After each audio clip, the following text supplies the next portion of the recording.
மாண்புமிகு சாமித்துறை அமைச்சர் அவர்களே, என்னது சாமித்துறை அப்படின்ட்டு ஒரு துறை இருக்கா அப்படின்னு யோசிக்க வைக்கிற வகையில் சட்டமன்றத்தில் வந்துட்டு ஒரே காமெடி தாங்க போயிட்டு இருக்கு.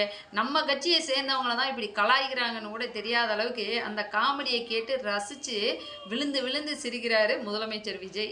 சாமி அமைச்சர் இந்து சாமி அமைச்சர் சாமி அவர்கள் அப்படி கரெக்டா விடுறாரு. அது உண்மையே பொய்யான்னு தெரியல. ஆனா இப்படி டெக்னிக்கல் அப்படி இந்த டெக்னிக்கலா வச்சு நீங்க அடிச்சுட்டு வந்துருங்க, ரீல்ஸ் விடுறீங்க. ஆனா நாங்க வந்து ரியாலிட்டியா கொண்டிருக்கின்றோம். அமைச்சர் பேரவைத் தலைவர் அவர்களே, அந்த டெக்னிக்கை இப்போ 10 நிமிஷம் மட்டும் தான் அண்ணன் கிட்ட கத்துக்கிட்டேன். தமிழ்நாடு சட்டமன்ற பேரவையில் வந்துட்டு இப்ப நடந்துட்டு இருக்க கூட்டத்தொடரில் ஆளுங்கட்சியும் எதிர்கட்சியும் வந்து காரசாரமான விவாதத்தை முன் வச்சு கலக்கலான காமெடியும் வச்சு சட்டப்பேரவையே வந்துட்டு ஒரு காமெடி ஷோ மாதிரி போயிட்டு இருக்குங்க. அதுல தான் வந்து திமுக சட்டமன்ற உறுப்பினர் எம்.ஆர்.கே. பன்னீர்செல்வம் முந்தைய ஆட்சி கால சாதனைகள் மற்றும் விவசாயிகளின் நலன் குறித்தும் சில கருத்துக்களை வந்து முன் வச்சிருக்காருங்க.